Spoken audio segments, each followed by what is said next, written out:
Olá, queridos, graça e paz, um bom dia. Ainda é madrugada aqui no Rio de Janeiro, Brasil, nesta sexta-feira da semana de Natal. Eu gostaria de falar com você um pouco sobre esse momento que a sociedade atravessa como possivelmente um dos momentos mais marcantes e mais importantes, um momento quase que mundial, apesar daqueles locais, aqueles países que não aceitam o cristianismo ou da forma gerada pela Igreja Romana, porque na verdade nós estamos diante de fatos nestes dias que são fatos do princípio, descobertas.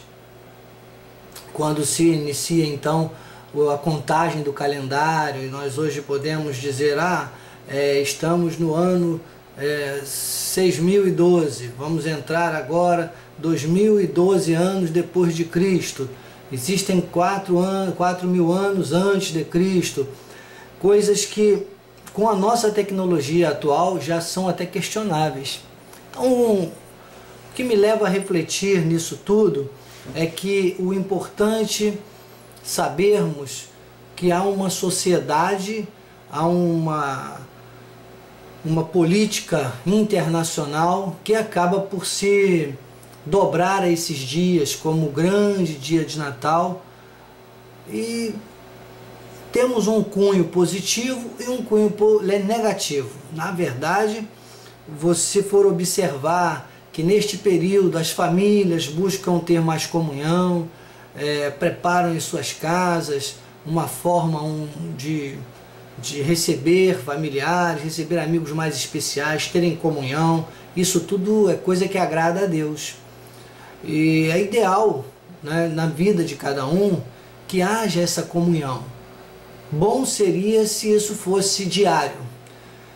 Também fato é que nós temos vidas, cada um, que transcorre com seus compromissos, suas rotinas.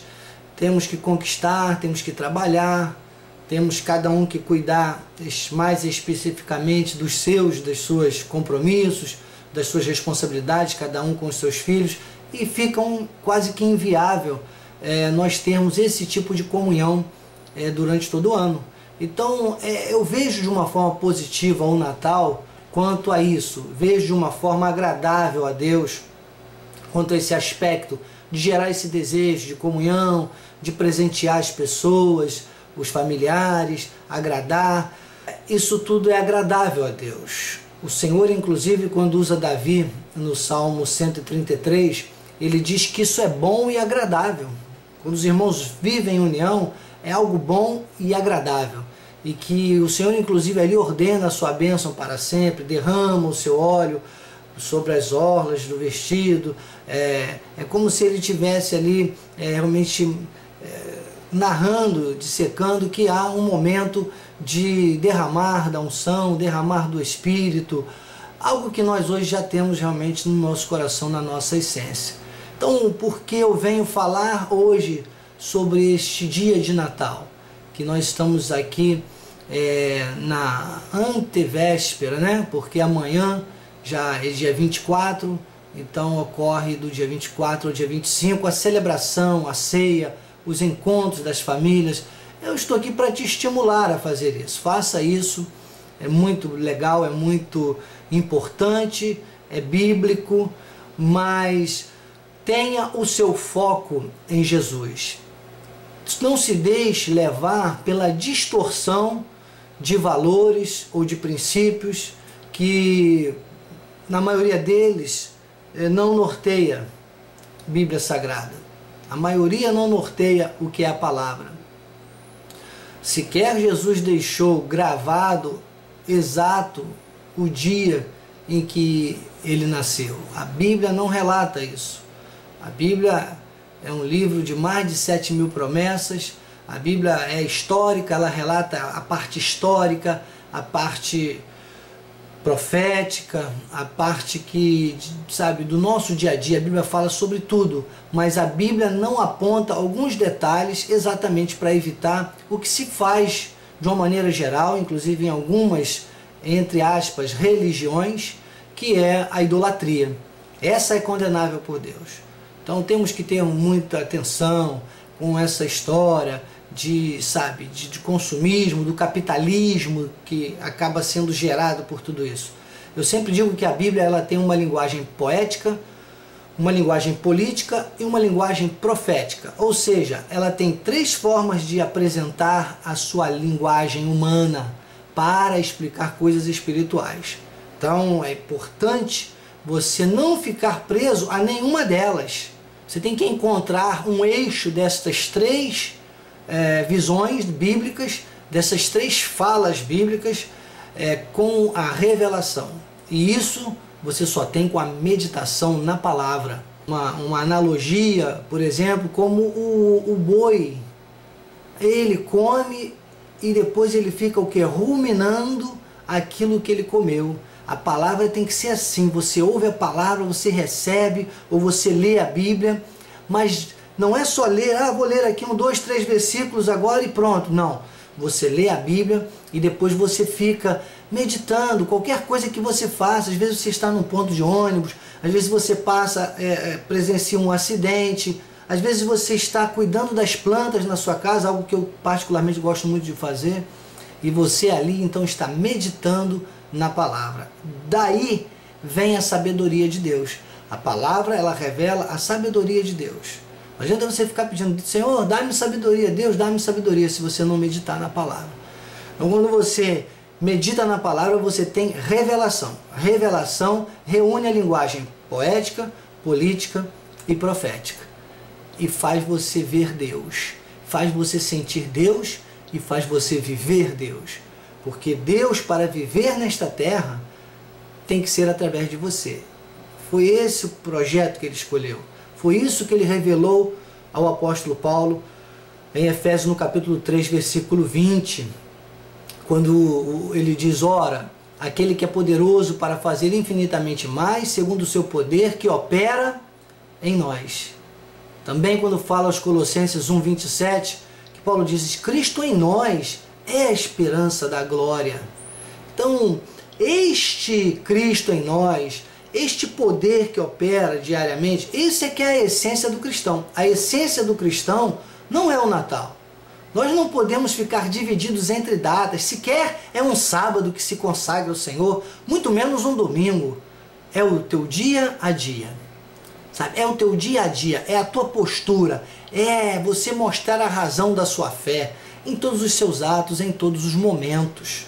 O resto, nós não vamos viver aqui como ETs. Ou muitas vezes tem pessoas que chegam essa época, ficam meio que, sinistros, como diria o outro, ficam pesquisando, ficam querendo descobrir a origem do Papai Noel, olha, cuidado com a origem do Natal, cuidado com a origem da árvore de Natal. Nós temos que entender uma coisa chamada sociedade, emoções, culturas e conviver com isso. Uma coisa é conviver, outra coisa é comungar. Então você convive com alguns aspectos da sociedade que lhe são possíveis adaptar à sua razão de ser, à sua fé, sem ofender aquilo que você crê, o teu cristianismo, o evangelho, conforme o apóstolo Paulo nos ensinou, o evangelho da graça, o evangelho do Cristo ressuscitado, onde ele diz, olha, você quando conhece a verdade, você é livre, porque você tem a verdade, para quê? Para usar a verdade de acordo com aquilo que está dentro dos padrões bíblicos. Então, se você cair nessa, como é que nós poderíamos usar aqui uma palavra, nessa neura, como diz os psicanalistas, de ficar muito incomodado, não, porque o Papai Noel tem uma origem ali, a árvore de Natal tem outra origem ali, as lâmpadas de pisca-pisca tem outras origens ali. Eu conheço todas elas, mas não estou aqui para falar delas. Estou aqui para falar que muito mais importante que isso é a finalidade. É como você vai aplicar isso na sua vida, na vida da sua família, com os seus filhos. Eu já tenho mostrado à minha filha, por exemplo, que o Papai Noel dela sou eu. É o papai, eu falo brincando, o papai da Noel. Então nós vivemos uma coisa, uma emoção do Natal também. Isso é a linguagem poética da Bíblia. A Bíblia tem uma linguagem poética que se adapta a esse momento. Agora eu não posso ficar parado na linguagem poética. Na minha casa nós vamos ter algumas coisas dessa época, algumas coisas típicas do Natal, mas o principal vai ser a reunião de alguns dos meus familiares que estarão aqui comigo, com os meus filhos, adorando ao nosso Deus, louvando ao nosso Deus, orando ao nosso Deus, conforme acontece em todos os nossos encontros. E o Natal? O Natal vai ser mais um momento de grande oportunidade. Então, o Natal celebrado pela sociedade, o Natal celebrado pelo capitalismo, por aqueles que usam a Bíblia apenas de uma forma poética ou política, estará sendo celebrado também na minha casa, mas de uma maneira poética, política e profética que encontram harmonias na revelação. Então a gente entra agora no aspecto do verdadeiro Natal, que não é o Natal do dia 25, mas o Natal de todos os dias. Aquele Natal que é Cristo nascendo em nós, ou Cristo se manifestando em nós com a sua vida diariamente. Como disse o apóstolo Paulo em Filipenses 1, olha, o viver para mim é Cristo. O viver para mim é Cristo. Se você está vivendo, Cristo está vivendo. E isto é Natal. E isto é diário. Eu vivo porque Cristo vive em mim. E esse viver é a cada dia. E olha, tem um texto ainda de 1 Coríntios 9, 27, que eu gosto muito, eu tenho num dos quadros aqui da minha parede, que ele diz: esmurro o meu corpo e o reduzo à escravidão, para que, tendo pregado a outros, não venha eu mesmo a ser desqualificado.